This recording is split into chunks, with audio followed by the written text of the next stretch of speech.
Hi guys, welcome to the channel of love. Okay, we're actually going to get on with some of our story. Feels like we're killing time. We're studying. That's where we actually left off.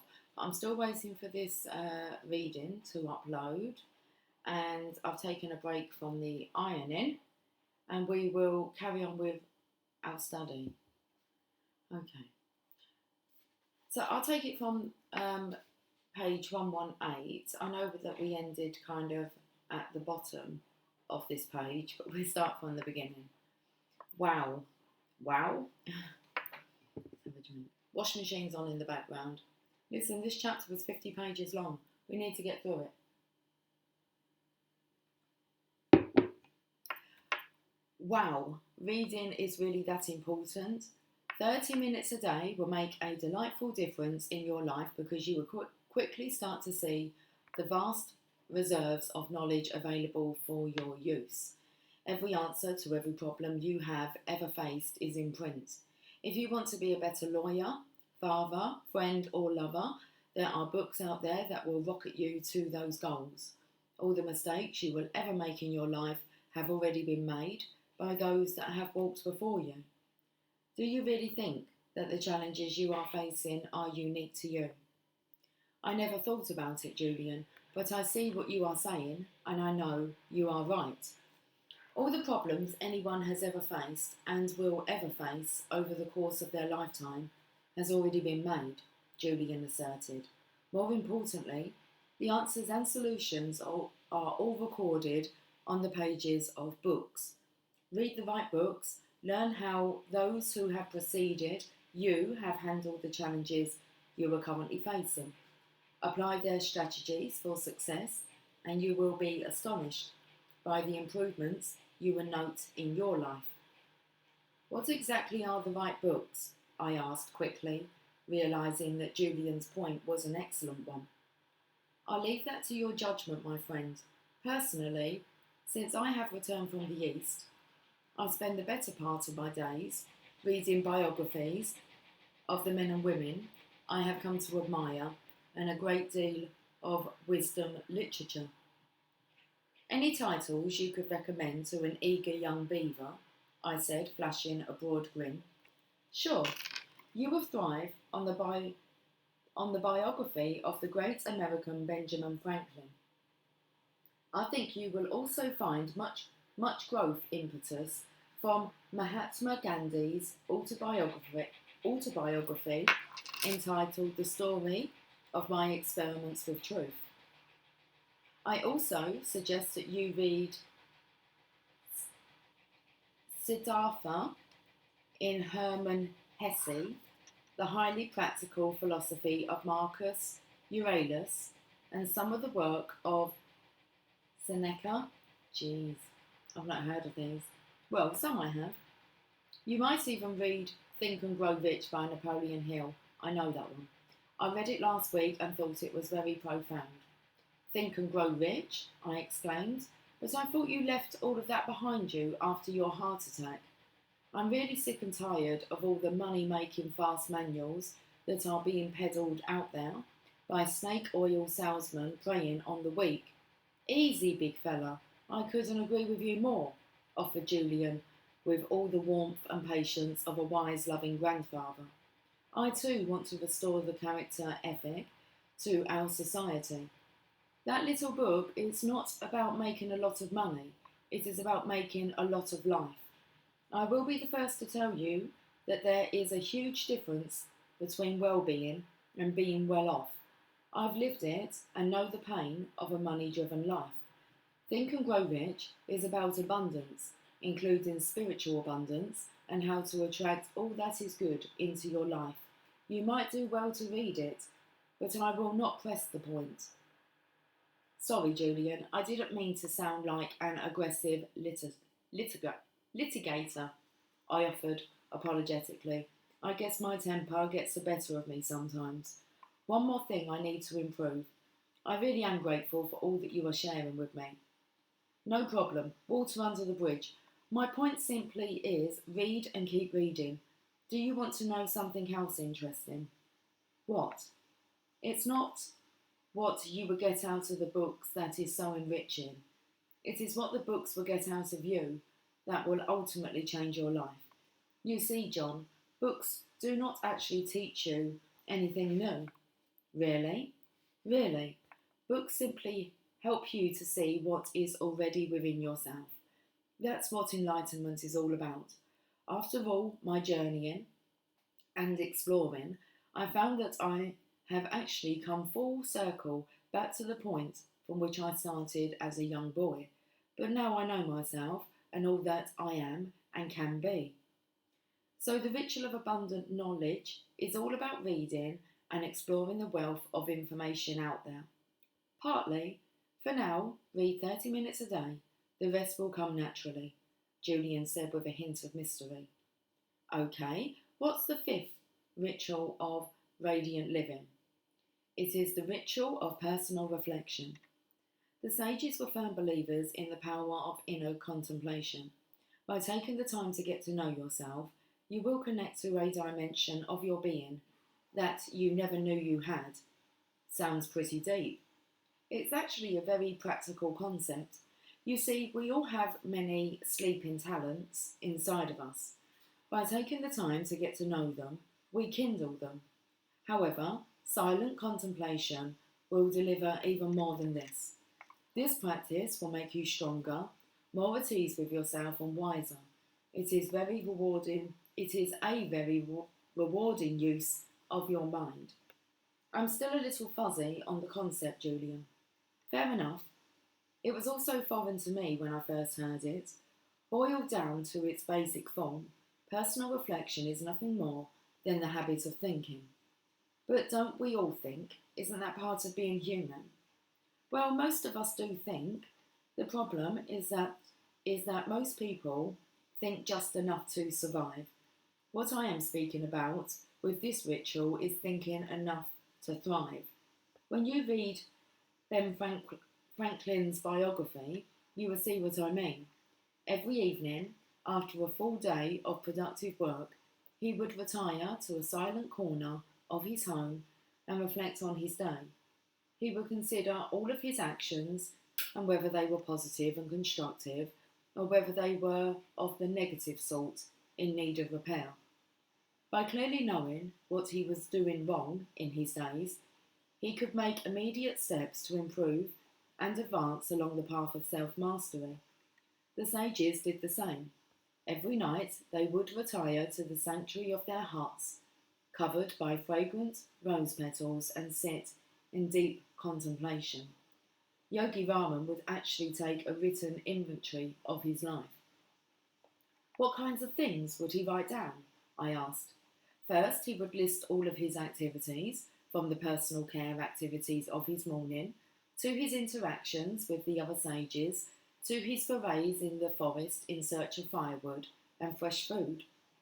Interestingly, he would also write down the thoughts he had run through his mind during that particular day. Isn't that hard to do? I can hardly remember what I thought 5 minutes ago, let alone 12 hours ago. Not if you practice this ritual daily. You see, anyone can attain the kind of results I have attained. Anyone. The real problem is that too many people suffer from that dreadful disease known as excusatitis. Excusitis. Okay. I think I might have contracted that one in the past, I said in full knowledge of what my wise friend was saying. Stop making excuses and just do it, Julian exclaimed, his voice resonating with the strength of conviction. Do what? Take the time to think. Get into the regular habit of personal introspection. Once Yogi Raman had listed all that he had done and all that he had thought in one column, he would then do an assessment in another column. As he was confronted by his activities and thoughts in the written form, he asked himself whether they were positive in nature. If they were, he resolved to continue giving his precious energy to them, as they would pay huge dividends in the long run. And if they were negative, then he would come up with a clear course of action to get rid of them. I think an example might help me. Can it be personal? Julian asked. Sure, I'd love to know some of your innermost thoughts, I suggested. Actually, I was thinking about yours. We both started to giggle like a couple of kids in the schoolyard. Oh, all right, you always did get your way. Okay, let's go through just a few things that you did today. Write them down on that piece of paper on the coffee table, Julian instructed. I started to realise that something important was about to happen. This was the first time in years that I had actually taken the time to do nothing but reflect on the things I was doing and the thoughts that I was thinking. It was all so strange and yet so intelligent. After all, how could I ever hope to improve myself and my life if I hadn't even taken the time to figure out what I was supposed to improve? Where do I start? I asked. Start with what you did this morning and progress through your day. Just hit a few of the highlights. We still have a fair amount of ground to cover, and I want to get back to Yogi Raman's fable in a few minutes. Fine. I woke up at 6:30 to the sound of my electric rooster, I joked. Get serious and keep going, Julian replied firmly. Okay, then I showered and shaved, gobbled down a waffle, and rushed off to work. And what about your family? They were all asleep. Anyway, once I got to the office, I noticed that my 7:30 appointment had been waiting there since 7, and boy was he furious. What was your response? I fought back. What was I supposed to do? Let him push me around? Okay, then what happened? Well, things went from bad to worse. The courthouse called and told me that Judge Wilderbest needed to see me in his chambers, and if I wasn't there within 10 minutes, heads would roll. Heads would roll. You remember Wilderbest, don't you? You were the one who nicknamed him Judge Wild Beast, after he held you in contempt for parking your Ferrari in his parking spot. I recalled, breaking into laughter. You would have to bring that up, wouldn't you? Julian replied, his eyes revealing the remnants of that mischievous twinkle he was once well known for. Anyway, I rushed down to the courthouse and had another argument with one of the clerks. By the time I got back to the office, there were 27 phone messages waiting for me, all marked urgent. Need I go on? Please do. Well, on the way home, Jenny called me in the car and asked me to stop by her mother's house to pick up one of those amazing pies my mother-in-law is famous for.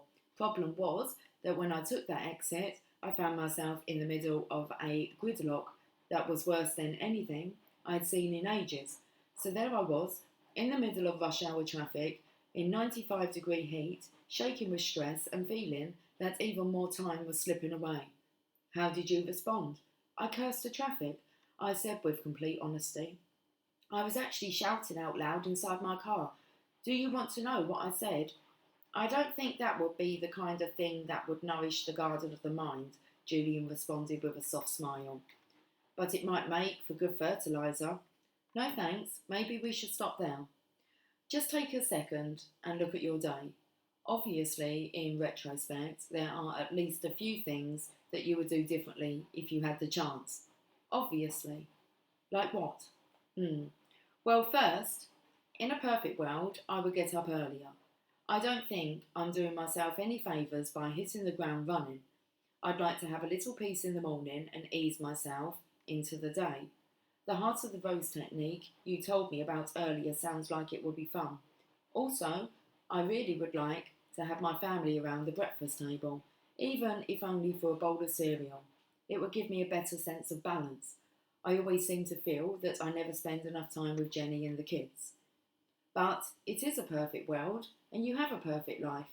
You do have the power to control your day. You do have the power to think good thoughts. You do have the power to live your dreams, Julian observed, his voice rising.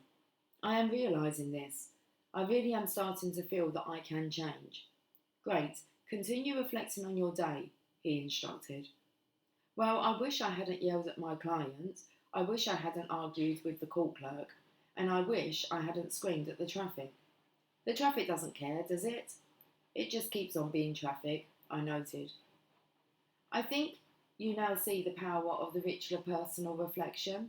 By looking at what you are doing, how you are spending your day and the thoughts you are thinking, You give yourself a benchmark for measuring improvement. The only way to improve tomorrow is to know what you did wrong today and come up with a clear plan so that it doesn't happen again, I added. Precisely. There is nothing wrong with making mistakes. Mistakes are part of life and essential for growth. It's like that saying, happiness comes through good judgment comes through experience, and experience comes through bad judgment. But there is something very wrong with making the same mistakes over and over again, day in and day out. This shows a complete lack of self-awareness, the very quality that separates humans from animals. I've never heard that one before. Well, it's true. Only a human being can step out of himself and analyse what he is doing right and what he is doing wrong. A dog cannot do this. A bird cannot do this. Even a monkey cannot do it. But you can. This is what the ritual of personal reflection is all about.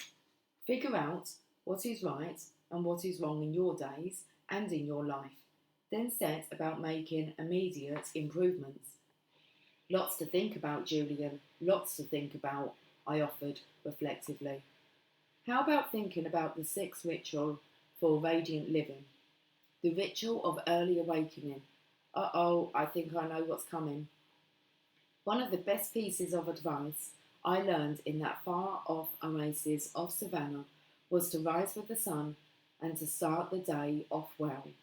Most of us sleep far more than we need to. The average person can get by on 6 hours and remain perfectly healthy and alert. Sleep is really nothing more than a habit, and like any other habit, you can train yourself to achieve the results you want, sleeping less in this case. But if I get up too early, I really do feel exhausted, I said. For the first few days, you will feel very tired.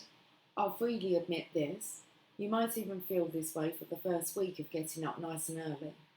Please see this as a small measure of short-term pain for a large measure of long-term gain.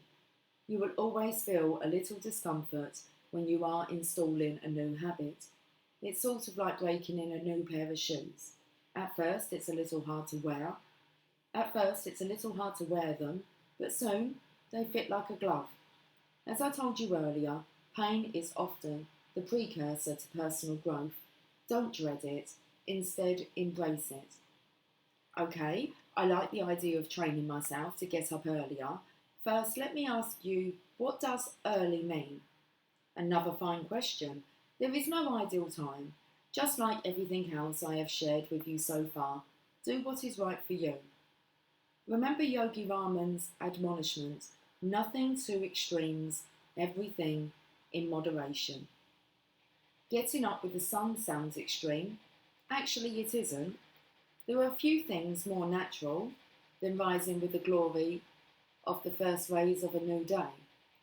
The sages believed that sunshine was a gift from heaven, and while they were careful not to overexpose themselves, they regularly had sunbaths and often could be seen dancing playfully in the early morning sunshine. I firmly believe that this was another key to their extraordinary longevity. Do you sunbathe? I asked. Absolutely. The sun rejuvenates me. When I grow tired, it keeps my mood bright. In the ancient culture of the East, the sun was thought to be a connection to the soul. People worshipped it, as it allowed their crops to flourish along with their spirits. Sunlight will release your vitality and restore your emotional and physical vibrancy. It is a delightful physician when visited in moderation, of course. Alas, I digress. The point is to get up early, every day. How do I build this ritual into my routine? Here are a couple of quick tips. First, never forget that it is the quality and not the quantity of sleep that is important. It is better to have 6 hours of uninterrupted deep sleep than every 10 hours, than even 10 hours of disturbed sleep. The whole idea is to provide your body with rest so that its natural processes can repair and restore your physical dimension to its natural state of health, a state that is diminished through the stresses and struggles of daily use. Many of the habits of the sages are based on the principle that one must strive for quality rest rather than quantity sleep. For example, Yogi Varman would never eat after 8 pm. He said that the digestive activity it induced would reduce the quality of his sleep. Another example was the sage's habit of meditating to the soft sounds of their harp immediately before heading off to sleep. What was the reason behind this? Let me ask you, John, what do you do before you go to sleep every night? I watch the news with Jenny, the same as most people I know. I kind of thought so, replied Julian, with a mysterious twinkle in his eyes. I don't get it. What could possibly be wrong with getting a little shot of the news before I go to sleep? The 10-minute period before you sleep and the 10-minute period after you wake up, are profoundly influential on your subconscious mind. Only the most inspiring and serene thoughts should be programmed into your mind at those times. You make the mind sound like a computer.